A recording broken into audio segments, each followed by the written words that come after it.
pedimos, Señor, que sea tu Santo Espíritu guiándonos, que sea tu Santo Espíritu, Señor, iluminando tu preciosa palabra, nuestro entendimiento, Señor, para recibir, Señor, lo que tú tienes para nosotros en este día.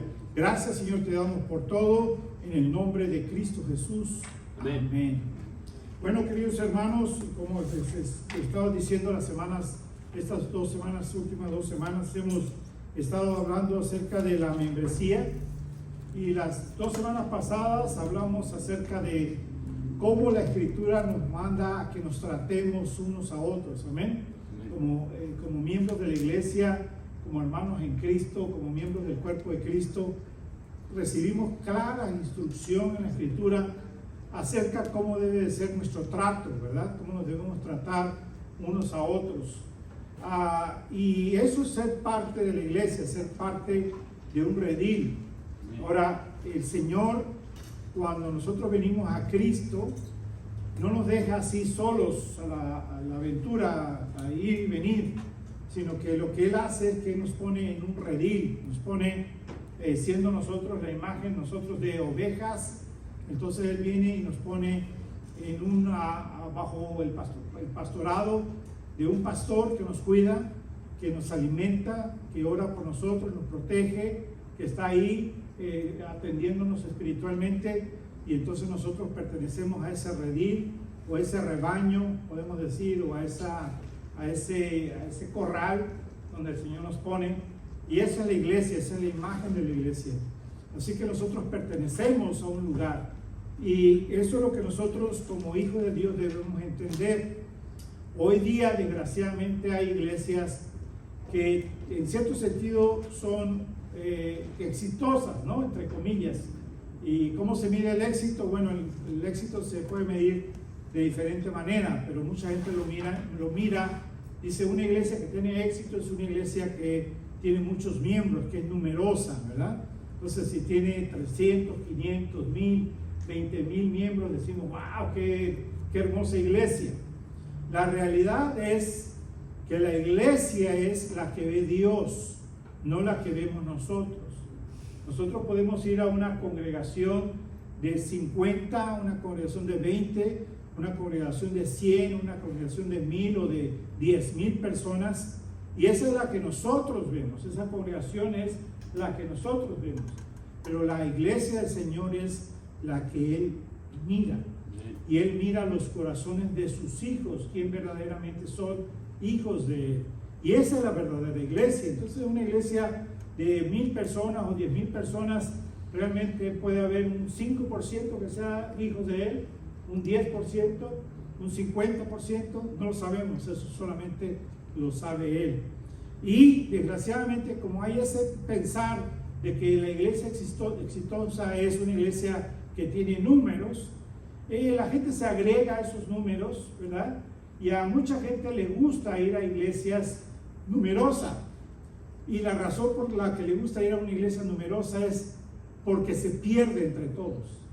En otras palabras, esa persona no le tiene que dar cuenta a nadie de cómo vive su vida, porque él lo único que hace es asistir al servicio y está contento en el servicio. Quizás la música es estruendosa, es muy llamativa, es bien producida, ¿verdad? Profesional, y es muy bonita la adoración, y dice, qué hermosa adoración, ¿verdad? Y por eso le motiva a ir ahí a ese servicio.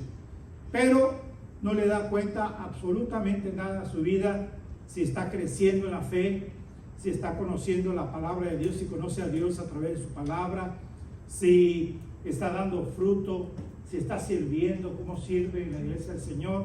Simplemente va domingo tras domingo, los domingos que sí puede va, una vez cada 15 días, una vez cada mes, y se siente miembro de una congregación. Déjeme decirle, eso no es ser miembro de una congregación. El ser miembro de una congregación lo podemos ver claramente en la Escritura. Los principios y las enseñanzas de la Escritura nos enseñan la importancia de la membresía eclesial, ¿sí? De que cada uno de nosotros como hijos del Señor Jesucristo, gracias hermano, tenemos que ser miembros de un cuerpo local, ¿sí? De una iglesia local. Como miembros, pertenecemos al cuerpo universal de Cristo, ¿verdad? La iglesia universal, hermanos y hermanas a través del mundo que se congregan en diferentes países, en diferentes congregaciones, que son hijos del Señor, que han recibido verdaderamente el Evangelio, el verdadero, ¿verdad? El Evangelio de la palabra, el Evangelio de Cristo, y pertenecen entonces al cuerpo universal de Cristo.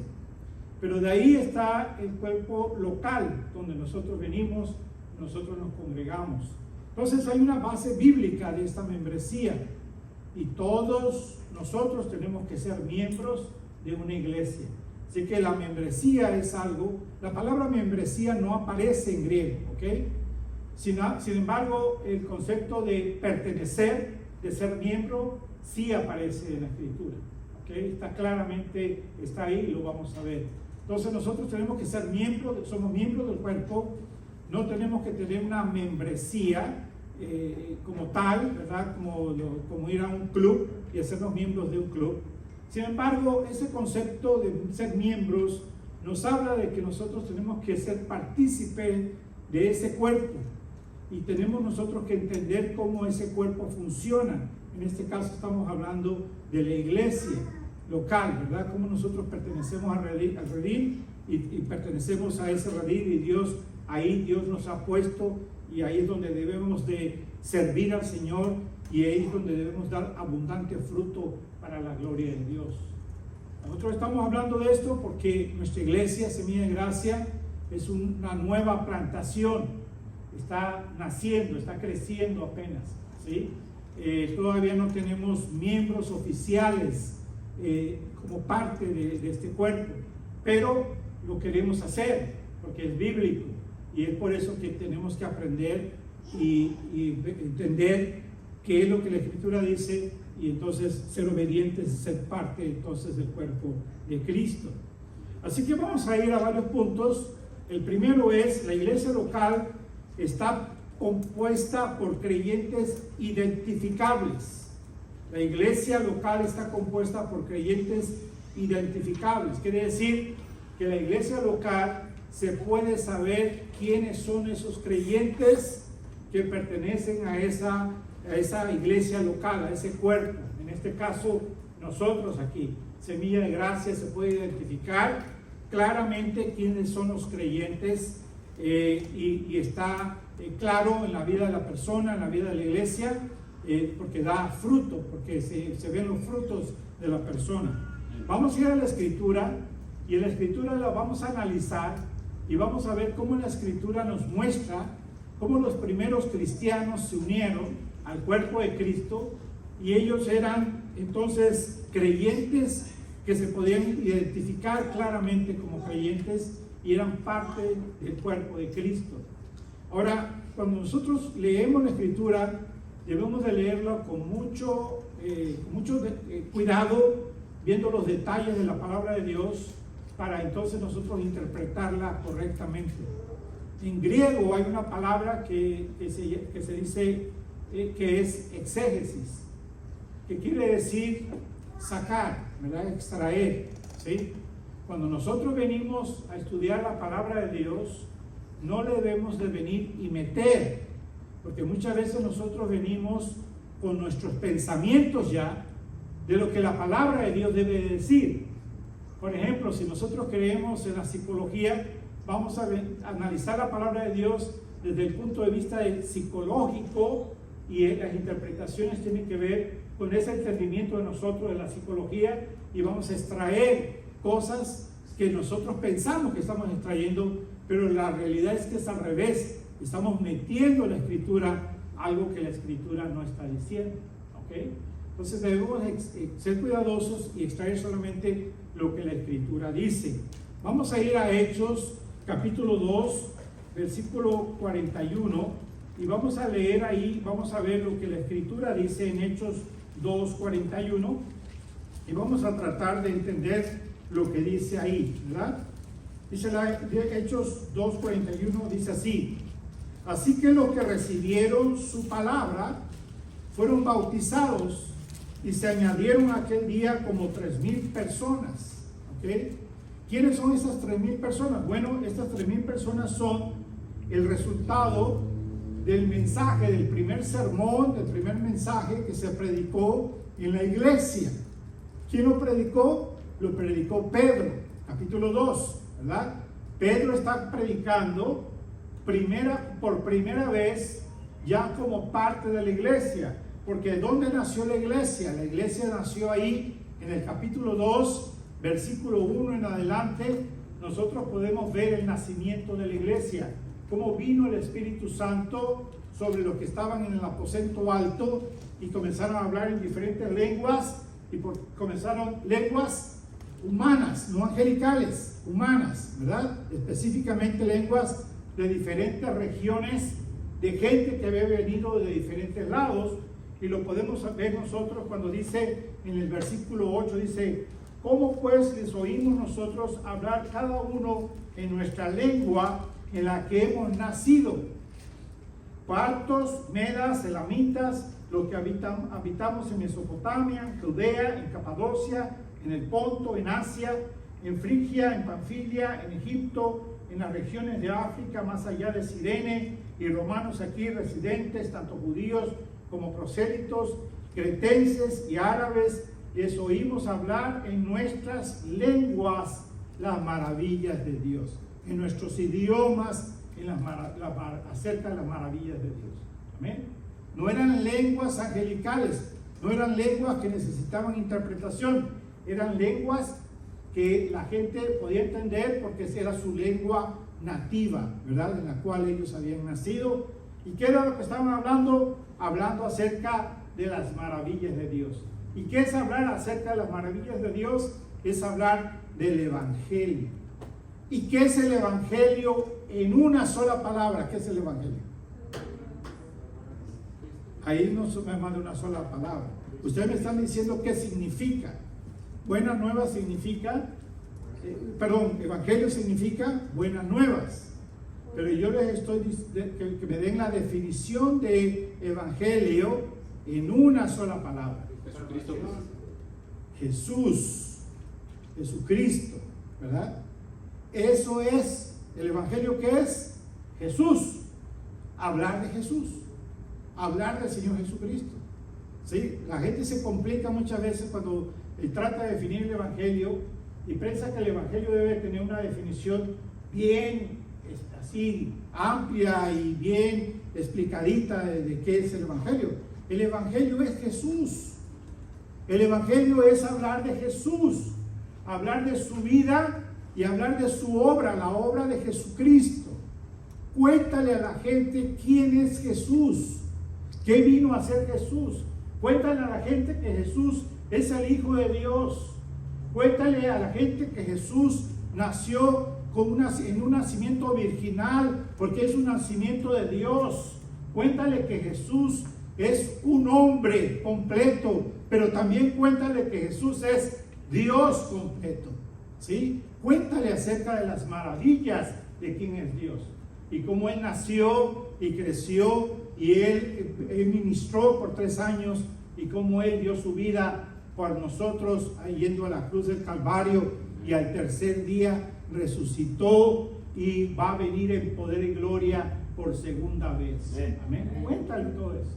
Eso es el Evangelio. ¿Sí? Cuenta acerca de Jesús y cuenta cómo este Jesús, Jesucristo, Jesús de Nazaret, ha cambiado tu vida, cómo Él te ha salvado, cómo Él te ha hecho una nueva criatura, cómo Él te ha hecho hijo de Dios, hija de Dios, cómo Él es ahora tu Señor y tu Salvador, y que tú vives ahora solamente para Él, tu Señor y tu Salvador. Eso cuenta, eso es el Evangelio.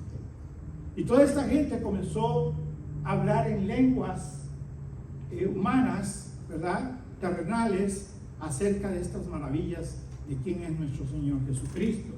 Y después en el versículo 14 vemos entonces que Pedro, a toda esta multitud que se juntó por el navío que había, entonces él comenzó a predicar el primer mensaje o el primer sermón de la iglesia, porque la iglesia había nacido.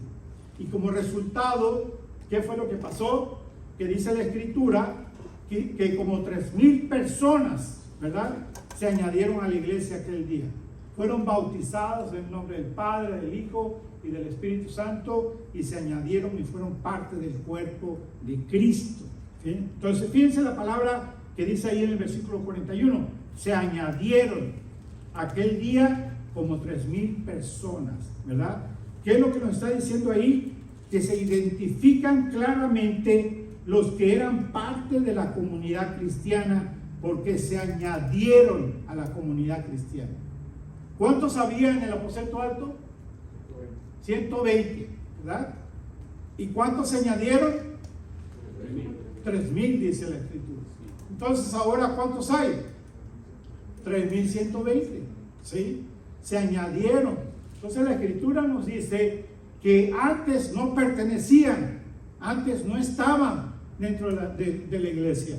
Pero ahora, en este día, cuando recibieron el mensaje del Evangelio y se convirtieron y fueron bautizados, entonces fueron recibidos en la iglesia y los añadieron a la membresía de la iglesia. Fueron parte de la iglesia. Entonces, por eso es importante la membresía en la iglesia. Tenemos que añadir gente predicando el Evangelio, bautizándolos en el nombre del Padre, del Hijo y del Espíritu Santo, y el Espíritu de Dios los añade a la iglesia como parte del cuerpo de Cristo, y los añade a una iglesia local, donde los van a cuidar, donde los van a discipular, los van a alimentar espiritualmente, donde les van a dar la oportunidad de crecer en la fe y la oportunidad de dar abundante fruto sirviendo al Señor, al único Señor y Salvador, nuestro Señor Jesucristo. Amén. Entonces, por eso somos parte de una iglesia. El Señor, el Espíritu de Dios, nos ha añadido a un lugar. Entonces, cuando tú llegas a un lugar, tú puedes pensar, bueno, es casualidad, me invitaron, iba pasando por aquí, no había otro lugar donde ir, vine aquí, etcétera. Podemos tener diferentes respuestas de por qué estamos en el lugar que estamos. No vamos a entender que lo que más probable es que el Espíritu de Dios añadiéndonos a una congregación con el propósito de que nosotros seamos parte de la iglesia y crezcamos y seamos discipulados y crezcamos y maduremos y demos abundante fruto y de esa manera traigamos gloria a Dios, ¿sí? Dios quiere que cada uno de ustedes, como miembros de su iglesia, den abundante fruto y den gloria a Él, al poner en práctica ese fruto que ustedes están dando. Entonces, todos estamos aquí para servir. Mucha gente acostumbra ir a las iglesias porque le gusta la música, le gusta el compañerismo, le gusta porque hay comida, le gusta por diferentes razones, porque hace amigos, porque puede hacer negocios, por diferentes razones, ¿verdad? Va a la iglesia. Pero el que es añadido por el Espíritu de Dios entiende que esas razones no son las buenas razones. Yo voy a la iglesia porque esta es mi casa, esta es ser parte del cuerpo, es donde Dios me trajo, donde Dios me puso, para que entonces yo crezca y le sirva a Él en este lugar, para que yo muestre los dones que Él me ha dado, el Espíritu me ha dado, y lo ponga en uso, lo ponga en práctica dentro de la iglesia. Estamos aquí entonces para servirnos unos a otros, para bendecirnos unos a otros, para ser verdaderamente hombres y mujeres que impactamos la vida de otra persona. ¿No te gustaría a ti impactar la vida de otra persona? Pues qué mejor oportunidad que tienes cuando estás en el Evangelio, que conoces a Cristo, para impactar la vida de las otras personas con tu gracia, con tu amor, con tu cariño, con tu servicio, estando ahí, escuchando, poniendo un oído a la gente, poniendo atención a la gente, mostrándole las maravillas de Dios, quién es Jesucristo en tu vida. Para eso estás ahí en la congregación. Amén. Vayamos a otro pasaje, vayamos ahora a Hebreos. Vayamos a Hebreos y veamos ahí en Hebreos capítulo 13, versículo 17. Hebreos 13, versículo 17, dice la Escritura: obedecer a vuestros pastores y sujetaos a ellos, porque ellos velan por vuestras almas como quienes han de dar cuenta, para que lo hagan con alegría y no quejándose, porque esto no os es provechoso. Entonces la Escritura, ¿qué nos está diciendo? Bueno, ahora que el Señor te ha añadido a ser parte de la iglesia y te ha traído a un redil, a una congregación, ahora entonces la Escritura te dice que obedezcas a vuestros pastores y sujetaos a ellos. Ahora, hoy no lo vamos a estudiar, pero les debo decir una cosa: en una congregación no debe de haber un solo pastor. En una congregación debe de haber pastores. Una no es singular, sino es plural. Debe de haber una pluralidad de pastores, de ancianos en una iglesia. ¿Okay? Ahora, ¿cuál es el modelo que nosotros conocemos? El modelo que nosotros conocemos es que hay un solo pastor, ¿verdad? Y ese solo pastor sirve en la congregación, sirve en la iglesia. Es el modelo que hemos aprendido. O el otro modelo que hemos aprendido es el modelo que hay dos pastores, pero es esposo y esposa. Y llamamos a la mujer pastora también, y entonces es los pastores, decimos. Bueno, déjeme decirle, no es un modelo bíblico. En primer lugar, no debe de haber pastoras en la congregación. Claramente la Escritura lo enseña que ese puesto no lo puede tener una mujer, ¿sí? Y mucho menos hay parejas de pastores. No hay pastor, esposos que gobiernan y dirigen una iglesia. Lo que sí hay es pastores, ancianos en la congregación que cuidan a las ovejas del Señor y se cuidan entre ellos, porque ese es el propósito de que haya pastores o ancianos dentro de la iglesia, para que unos a otros se cuiden. Porque el pastor, ¿a quién le da cuenta? Sí, a mi esposa, que es la pastora, le doy cuentas. ¿Usted cree que son buenas cuentas? Yo creo que no. ¿Sí? Yo creo que no, porque hay intereses, ¿verdad? Pero cuando yo le doy cuenta a otro hermano que es anciano, y ese hermano me da cuentas de su vida a mí, nos cuidamos unos a otros y cuidamos la iglesia de esa manera. Y eso es lo que debe de haber en la congregación, ancianos. Ahora, rápidamente les digo, hay 3 palabras en la Escritura que se refieren a una sola persona. La palabra es pastor, la segunda palabra es anciano y la tercera palabra es obispo. Se está refiriendo a la misma persona. Solamente que cada uno de esos títulos nos está diciendo parte de su función, lo que hace en la congregación. Entonces al pastor o a los ancianos, a los pastores, les pueden llamar ancianos o los pueden llamar obispos de la iglesia, ¿sí?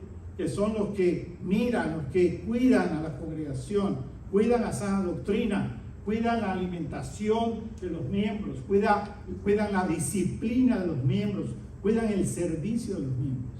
Esa es lo que nosotros queremos hacer aquí en Semilla de Gracia. Que no haya un solo pastor que gobierna. No, tiene que haber una multitud de pastores que lo hagan. El hermano Mauricio es el anciano de la iglesia. Primero Dios, si Dios lo permite, va a ser ordenado antes que termine este año, ¿sí? Si Dios lo permite. Si Dios decide otra cosa, entonces lo hacemos al empezar el siguiente año, pero estamos orando, pensando que va a ser para el final de este año que el hermano sea ordenado como pastor de Semilla de Gracia. Amén. Damos un aplauso.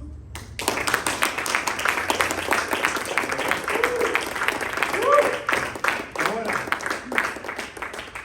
nos vamos a cuidar, ya nos cuidamos, ¿sí? Cuidarnos, darnos cuentas unos a otros, ¿sí? Ahora, ¿nada más 2 pastores? No, en una congregación puede haber 2, puede haber 3, puede haber 4, puede haber 5, puede haber 12, puede haber 24. Puede haber una multitud de pastores conforme la necesidad de la iglesia y conforme Dios, la voluntad de Dios, comienza a levantar varones dentro de la iglesia que pastoreen la iglesia. Amén. Believers tiene 8 pastores, amén, así es. Entonces, es conforme Dios quiere y Dios va formando su iglesia, amén.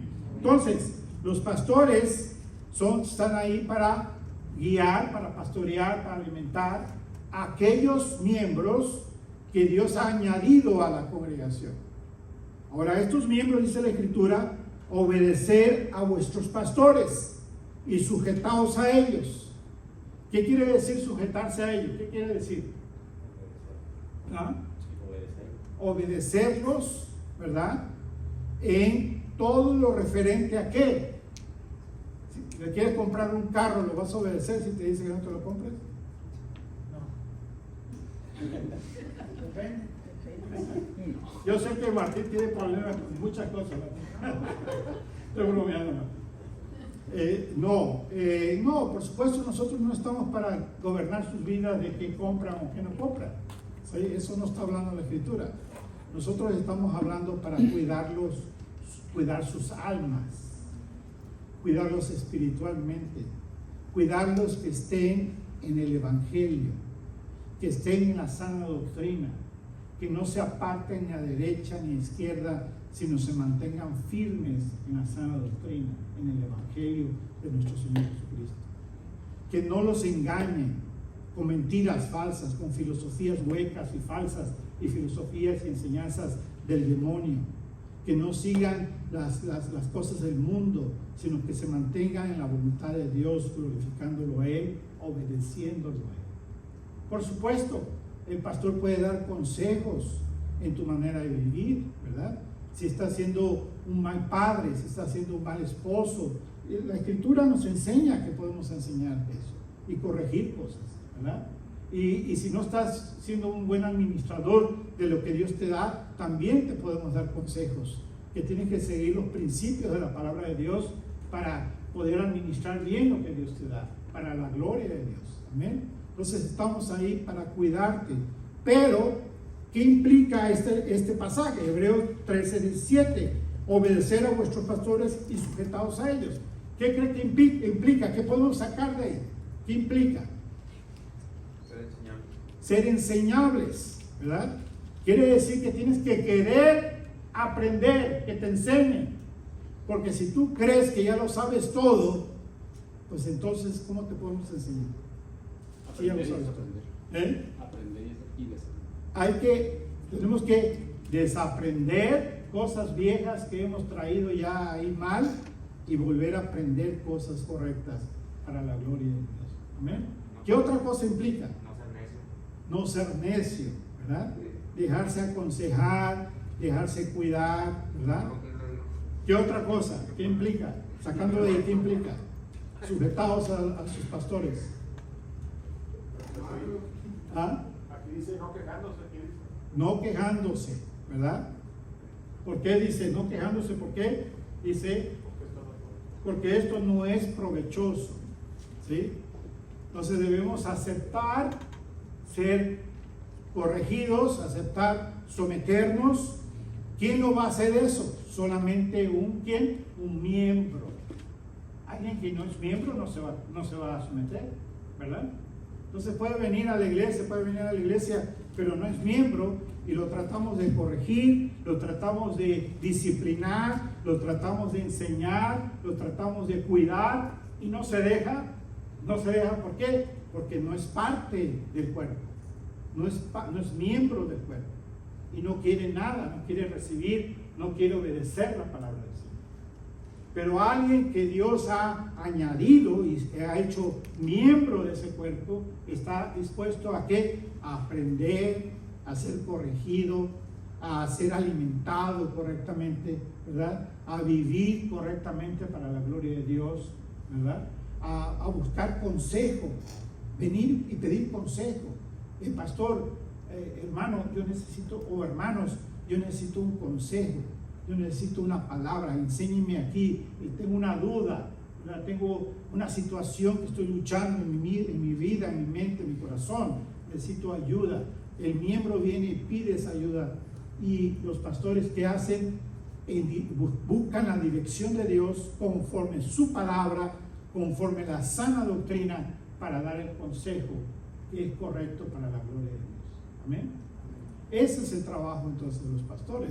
Pero tenemos que entender que pertenecemos a un lugar. Si tú crees que no perteneces a ese lugar, pues lógico, no va a pasar nada en tu vida porque no te dejas corregir, no te dejas guiar, ¿verdad? Porque crees que todo lo sabes y todo lo puedes, y no es así, ¿verdad? ¿Qué otra cosa sacan de ahí? ¿Algo más que puedan sacar de ahí? Humildad, amén. Tenemos que ser humildes, ¿verdad? Porque si somos altivos no podemos escuchar el consejo. Es cuando somos humildes, ¿verdad? El orgullo, ¿qué es el orgullo? El padre de los pecados, ¿sí? Todos pecamos por orgullosos, ¿verdad? Ese es el padre de los pecados. Satanás pecó por orgulloso. Y el origen de todo pecado es el orgullo, porque queremos hacer nuestra voluntad, ¿verdad? Entonces nosotros no podemos ser orgullosos, sino que tenemos que ser humildes para poder crecer en la fe y para poder ser enaltecidos por Dios. Porque dice la Escritura que el que se humilla, Dios lo enaltece. Pero el que se enorgullece, Dios lo echa abajo, ¿verdad? Entonces tiene que haber humildad en nuestro corazón. Amén. Así que ese es el primer punto, ¿verdad? Que la iglesia local está compuesta por creyentes identificables. Y esos creyentes son los que han sido añadidos y son los que obedecen a sus pastores, a sus ancianos que los protegen. Vamos al punto número 2. Vamos a ver que los creyentes tienen responsabilidad mutua, que hay una responsabilidad mutua entre creyentes, ¿sí? Son responsabilidad mutua ante uno y otro, ¿verdad? Vamos a ir a Gálatas capítulo 6, Gálatas capítulo 6, versículo 1 y 2. Amén.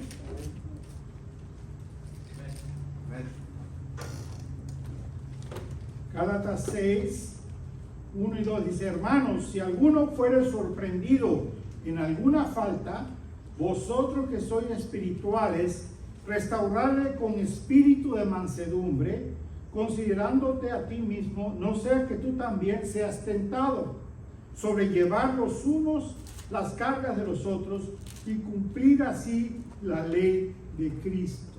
Amén. Entonces, nosotros tenemos que tener una responsabilidad como creyentes, como miembros de una congregación mutua entre unos y otros. Dice la Escritura que debemos de restaurarnos con espíritu de mansedumbre, ¿sí? En la Escritura, dime dos ejemplos de personas que fueran mansas. Moisés, ¿y quién más? Y Jesús. ¿Sí? Moisés y Jesús son los que son el ejemplo en la Escritura. Entonces tenemos que ser como, tenemos que ser como Moisés o tenemos que ser como Jesús, mansos. Y entonces en un espíritu de mansedumbre, mansos, ¿verdad? No con pleitos, no con confrontaciones, no con discusiones, sino en mansedumbre tenemos que sobrellevar las cargas unos a los otros. Hemos visto que la Escritura dice que tenemos que soportarnos unos a otros. Entonces tenemos que llevar las cargas unos a otros. Amén. La membresía permite esta responsabilidad y restauración en comunidad. Si hay un hermano que es débil, que está luchando, ¿verdad? Nosotros no podemos juzgarlo y decir, ese es un pecador y nosotros somos santos. No, porque si tú dices que tú estás siendo santo y el otro hermano está siendo un vil pecador, ¿qué espíritu estás mostrando tú? Orgullo, ¿verdad? ¿Dónde está la humildad? ¿Sí? ¿Te crees tú más que el hermano? Y dice la Escritura, no, ten cuidado, no hagas eso, ¿verdad? Dice, si sois espirituales, restaurarle con espíritu de mansedumbre, considerándote a ti mismo, no sé que tú también seas, ¿qué? Tentado. Cuídate de que no caigas y te pase lo mismo a ti. Entonces, acuérdate, hermano, siempre que apuntamos a uno, hay 3 dedos apuntándonos a nosotros, ¿sí? Aunque por más que lo quiera esconder, están los 3 apuntando. Entonces, no, hermano, cuidado, no te sientas más que nadie. Entonces, en una congregación nos amamos y nos cuidamos, y cuando vemos a un hermano débil en la fe, un hermano que está luchando, un hermano que está cayendo, ¿qué hacemos? Venimos en espíritu de mansedumbre a cargar, a ayudarle a cargar su carga. Y a decirle, hermano, veo que estás luchando con esto en tu vida. Veo que estás luchando con la duda. Veo que estás luchando con alguna clase de sustancia, con el alcohol. Veo que estás luchando con rencor, etcétera. Tantas cosas que luchamos, ¿verdad? Vengo a acompañarte, vengo a que crezcamos juntos. Vengo a que veas que hay esperanza en Cristo, que puedes salir de esto. Que Cristo vino y murió por ese pecado de tu vida. Y Cristo te puede restaurar y puede traer bendición a tu vida. Pero yo estoy aquí para ayudarte en esa carga que tienes. Para la gloria de Dios y la bendición tuya y mía. Porque el servirte a ti es una bendición para ti. Amén. Ese es el espíritu que debemos de nosotros mostrar cuando nos ayudamos unos a otros para la gloria de Dios. Amén. Entonces tenemos que entender esto, restaurarnos. Ahora, la membresía permite esta responsabilidad y restauración en comunidad. Estamos para restaurarnos unos a otros en comunidad, entendiendo que nosotros peleamos con nuestra propia carne, peleamos contra el mundo y peleamos contra Satanás, que está ahí como león rugiente viendo a quien devora, ¿verdad? Entonces nosotros debemos ayudarnos unos a otros y cuidarnos y orar unos por otros y aconsejarnos unos a otros y perdonarnos unos a otros, cuidándonos de la carne, cuidándonos del mundo, cuidándonos del ataque de Satanás que quiere destruir la iglesia del Señor Jesucristo. Amén. En Mateo 18, 15, 17, vayamos ahí, Mateo 18, 15 al 17. Mateo 18, 15 al 17. Nos enseña, es una enseñanza de Jesús de cómo sobrellevar, cómo manejar el pecado en la comunidad, ¿verdad? Dice así: por tanto, si tu hermano peca contra ti, ve y repréndele estando tú y él solos. Si te oyere, has ganado a tu hermano. Mas si no te oyere, toma aún contigo uno o dos, para que en boca de 2 o 3 testigos conste toda palabra. Y si no lo oyere a ellos, dilo a la iglesia. Y si no oyere a la iglesia, tenerle por gentil y publicano. ¿Sí? ¿Qué es lo que está diciendo en la Escritura?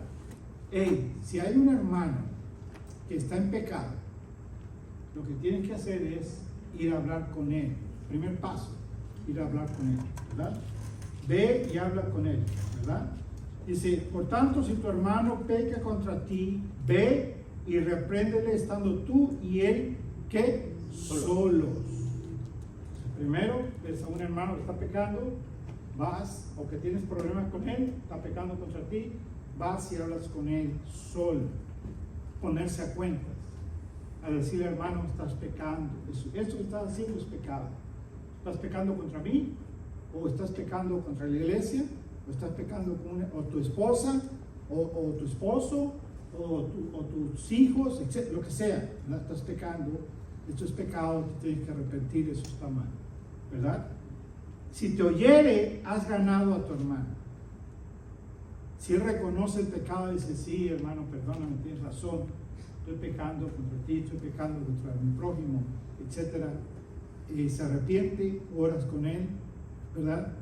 Y ahora caminas con él para ayudarle a que verdaderamente cambie de rumbo. ¿Le vas a recordar ese pecado? No. ¿Se lo vas a echar en cara? No. ¿Le vas a ir a contar a la gente? No, a nadie. Cuando tú te arreglaste con él, tú lo ayudaste a él, ¿sí? Y tú caminas con él, ayudando. ¿Y qué hace? ¿Qué debe de suceder en esa relación? Debe ser más estrecha. debe unirse más, debe caminar juntos, ¿sí? Después dice, mas si no te oyere, toma aún contigo 1 o 2, para que en boca de 2 o 3 testigos conste toda palabra. En otras palabras, que dice, si tú vas solo a arreglarlo y no dice, no, yo no estoy pecando, y se pone peor la cuestión, entonces ahora ¿qué haces? Vas una segunda vez, pero esta vez vas con un testigo o 2 testigos, y entonces hablas con la persona acerca de la misma situación, pero enfrente de 2 o 3, para que entonces se arrepienta y entienda que está haciendo algo que no debe hacer. Dice, si no los oyere a ellos, dilo a la iglesia, y si no oyere a la iglesia, tenerle por gentil y publicano. Entonces ese es el tercer paso, es, si no escucha a los testigos y a ti la segunda vez, entonces lo tienes que llevar ¿a dónde? A la iglesia. Ahora la iglesia, lógico, los pastores se tienen que enterar ya la segunda vez, los ancianos tienen que saber qué está pasando, ¿verdad? Probablemente pueden ir contigo como testigos, o a lo mejor te dicen, ve tú y el hermano testigo y habla con él, ¿verdad? Viene y dice, no, pastor, siguen las mismas. Ok, entonces ahora lo tenemos que llevar a la iglesia. Toda la iglesia lo debe de saber. Y se hace una cita para que se presente enfrente de la iglesia, no en un servicio, sino en otra reunión, donde se presenta a dar cuentas de su vida y lo que está pasando en su vida. Y si se arrepiente cuando está con los testigos, ya no va a la iglesia. ¿Quién lo va a saber? Nada más los testigos, tú y él, y Dios. Si no se arrepiente, lo sabe toda la iglesia. Porque ahora la iglesia, los miembros, los que son miembros, ¿ok?, son los únicos que pueden juzgar. Alguien que sea miembro no puede estar en esa reunión, que no sea miembro no puede estar en esa reunión. Entonces los miembros juzgan, y si viene la reunión, porque muchos no vienen, ¿ok?, se hace una carta notariada, certificada, donde se le invita a la reunión para que haya prueba que se le invitó, que se le está llamando a cuentas. No acepta, no viene, entonces dice la escritura, tenlo por publicano, ¿verdad? Tenlo por gentil, ¿verdad? Entonces, ¿qué quiere decir tenlo por gentil? Tenlo como uno que no es creyente. Ese no es hermano. No lo llames hermano. ¿Okay?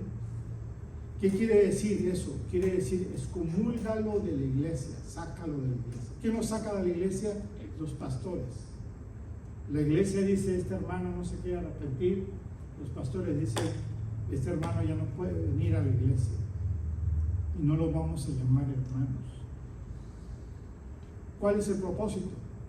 Para que Satanás se encargue de él y ya las oraciones de los santos no estén sobre él. Ya no oremos por él, ¿sí? No lo cubramos en oración. Para que Satanás se encargue de él, para que le vaya tan mal que vea su pecado, se arrepienta y regrese a la iglesia.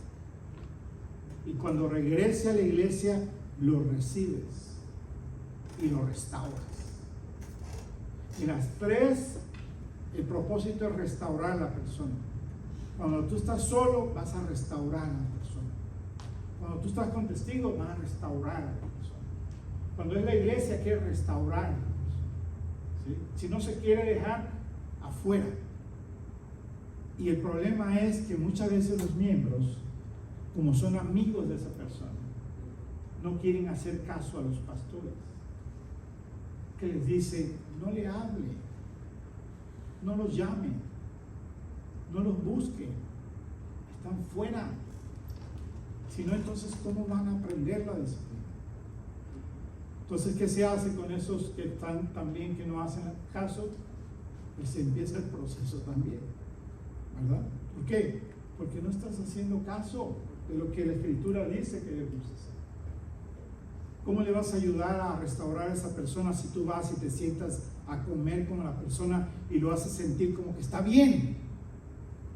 Entonces le estás dando una mala enseñanza, le estás diciendo, oh, tú estás bien. víctima. ¿Sí? Tú eres la víctima. No, tú estás mal, estás pecando. Yo no me puedo sentar contigo a la mesa. Cuando en la Escritura, Pablo en Corintios nos dice que con ese ni se sienten a la mesa, se está refiriendo con uno que no se ha arrepentido, no con un inconverso, porque hay iglesias que tuercen las cosas y dicen, no te sientes con ese que toma, ese es un bebedor, no te sientes con tu vecino que es un bebedor o es un pecador.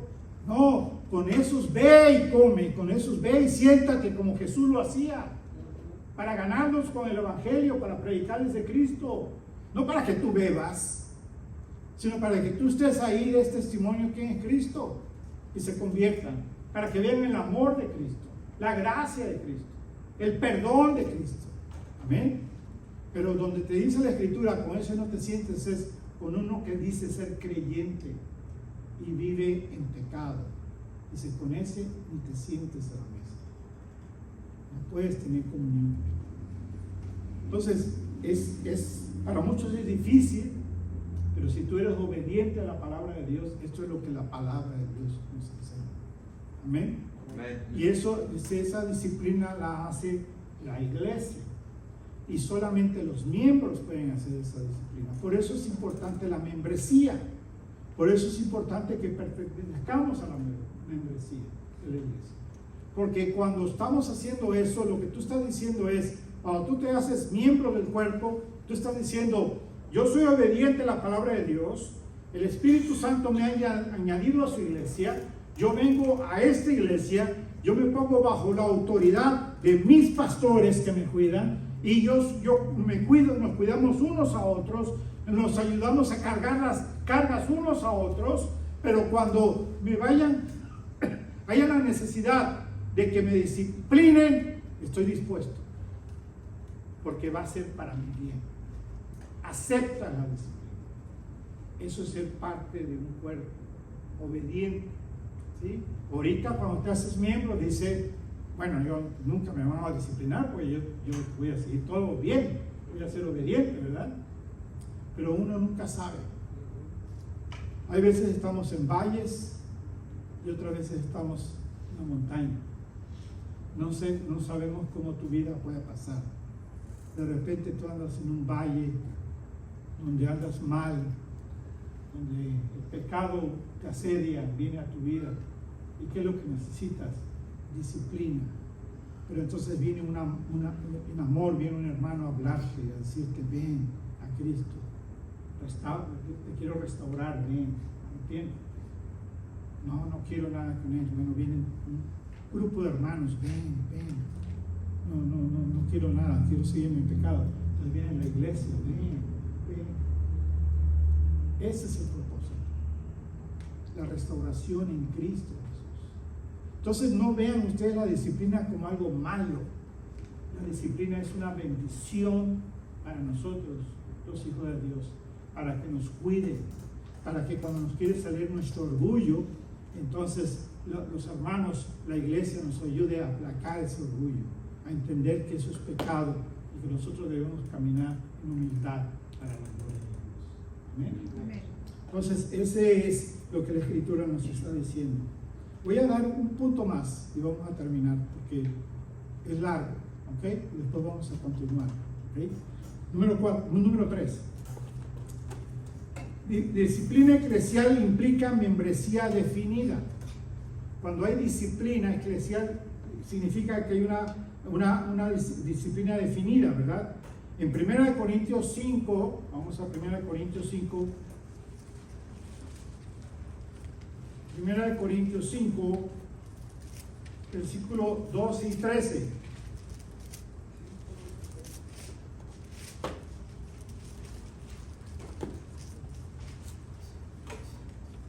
Dice, ¿qué razón tendría yo para juzgar a los que están fuera? ¿No juzgaría a vosotros a los que estáis dentro? Porque a los que están fuera Dios juzgará. Quitad pues a ese perverso de entre vosotros. ¿Sí? Entonces, ¿qué nos está diciendo? Nos está diciendo la Escritura que nosotros no juzgáis vosotros a los que estáis dentro. O sea, es una palabra una pregunta retórica que la respuesta es sí. Nosotros juzgamos a los que están dentro. ¿Dentro de quién? ¿Dentro de dónde? De la iglesia. Los miembros. Los miembros. Entonces, ¿a quién juzgamos nosotros? A los miembros. ¿Sí? Quitad pues a ese perverso de entre vosotros. ¿Quién lo debe de quitar? La iglesia. Lo que juzga es la iglesia. Entonces, nosotros pertenecemos a una congregación y nosotros nos juzgamos unos a otros. ¿Sí? Pero no juzgamos a los de afuera. Entonces, la gente dice, la palabra de Dios nos manda a no juzgar, dice, no juzguemos. No, eso no es verdad. Todos los días tú haces juicio, ¿sí o no? Hoy, ¿desayunaste o no? ¿Quién desayunó? ¿Tú no has desayunado, hermano? Convivimos en la iglesia de la mañana. Ah, ok. Pero ¿comiste? Sí, comí, fue comida. ¿Y tú escogiste lo que comiste? No, fue sorpresa. Eso, pero te dieron a fuerza que comieras lo que estaba ahí. Nos consintieron a todos los padres. Sí, pero a lo que me refiero es que cuando uno se sienta, uno come lo que le gusta. Haces un juicio, ¿verdad? Oh, yo me como esto no. Yo quiero más de esto no. Sí, estás haciendo un juicio. Cuando te vas a vestir, haces un juicio de que te pones. Y así, desde lo más pequeño hasta lo más grande, estás haciendo juicios todos los días. Mañana, cuando estés en la cama, a las 4 o 5 de la mañana, 6 de la mañana, que te vas a parar y dices, ¿voy a trabajar o no? El juicio final es, ok, voy. Pero de todo tiempo hacemos juicios, ¿verdad? Y hacemos juicios con las personas. O con esta persona me gusta platicar más que con esta otra persona. No lo decimos, pero prefiero más a esta persona, ¿sí? Haciendo juicio. Entonces juzgamos todo el tiempo. La Escritura lo que nos está diciendo es que no juzguemos a la gente y la condenemos al infierno. Tú y yo no podemos hacer eso. Tú y yo no podemos decir, ese está perdido, ese se va al infierno. No, tú no eres Dios. Tú no puedes mandar a nadie al infierno. Eso es lo que Dios está diciendo. ¿Ok? ¿Qué pasó? Me acordé de la reunión de varones. Acuérdense que lo que sucede en las reuniones de varones, en la reunión se queda. Así que siento, hermanos, pero no podemos decir. ¿Qué pasó? No queremos saber. No fue nada malo. Todo bien. Entonces, nosotros no podemos andar juzgando a la gente, mandando al infierno. Eso es lo que la Escritura está diciendo, ¿ok? Pero sí podemos hacer juicio. Dice la Escritura, esa amistad no te conviene, pues no te juntas con esa amistad, ¿sí? Dice la Escritura que te apartes del mal o toda apariencia de mal. Tienes que hacer un juicio y apartarte de todo eso, ¿verdad? Entonces sí lo podemos hacer. Ahora, el juicio de disciplina también lo podemos hacer, la congregación lo hace, ¿verdad? Ya cuando llega a ese nivel, ¿verdad? Nosotros no queremos que llegue a ese nivel. Nosotros queremos que en el primer nivel se pares y nadie más lo sepa, ¿sí? Pero si va al siguiente nivel, que se pare ahí, que nadie más lo sepa. Pero ya si llega a la iglesia, pues entonces la iglesia tiene que juzgar, y dice la Escritura, quitad pues a ese perverso de entre vosotros. Quítenlo, excomulguenlo, sáquenlo de la iglesia. ¿Ok? La disciplina presupone un dentro y un fuera de la comunidad. Entonces, ¿a quién vamos a juzgar? A los que están adentro de la comunidad. ¿A quién nos podemos juzgar? A los que están afuera de la comunidad. Eso es ser miembro de una iglesia. Así que esos son 3 puntos importantes que nosotros tenemos que considerar para ser miembros de la iglesia. Yo quiero pertenecer a esta iglesia, a esta congregación.